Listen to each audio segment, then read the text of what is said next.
सच्चाई अग्निवीरों को मालूम है, हमें बोलने की जरूरत नहीं है।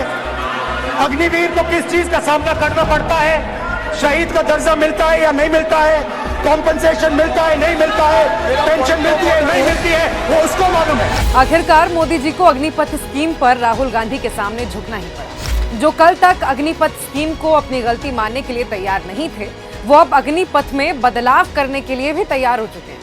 ये करिश्मा केवल जननायक के कारण ही संभव हो सका है। सड़क से लेकर संसद तक, भारत जोड़ो यात्रा से लेकर भारत जोड़ो न्याय यात्रा तक, राहुल गांधी ने अग्निपथ स्कीम का मुद्दा पुरजोर तरीके से उठाया था। बार बार देश के प्रधानमंत्री, रक्षा मंत्री को इस पर घेरा, डंके की चोट पर कहा कि अग्निपथ स्कीम देश के युवाओं के साथ धोखा है, सेना के खिलाफ है, राष्ट्रीय सुरक्षा के साथ खिलवाड़ है। अग्निवीर यूज एंड थ्रो मजदूर कि एक को पेंशन मिलेगी, एक को शहीद का दर्जा मिलेगा, दूसरे को नहीं मिलेगा।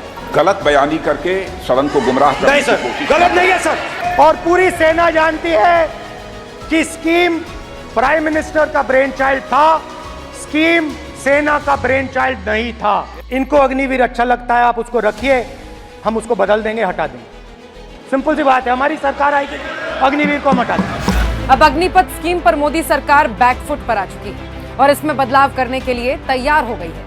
खबर है कि 4 साल की नौकरी के बाद पहले 25% अग्निवीरों की नौकरी पक्की होने का नियम था, जिसे बढ़ाकर अब 50% अग्निवीरों की नौकरी को पक्की करने का नियम बनाया जाएगा।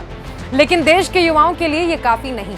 अग्निपथ स्कीम में बदलाव की नहीं, बल्कि अग्निपथ स्कीम को ही पूरी तरह से खत्म करने की जरूरत है। अग्निपथ स्कीम सेना में भेदभाव को बढ़ाने वाला स्कीम है। ये युवाओं के भविष्य से खिलवाड़ है। देश का युवा अग्निवीर नहीं बनना चाहता है, वो पक्की नौकरी चाहता है, सुरक्षित भविष्य चाहता है। मोदी सरकार को अग्निपथ स्कीम बंद करनी ही पड़ेगी और अगर वो ऐसा नहीं करेंगे तो कोई अगली सरकार ये काम करेगी। लेकिन कांग्रेस अग्निपथ स्कीम को खत्म करके ही मानेगी।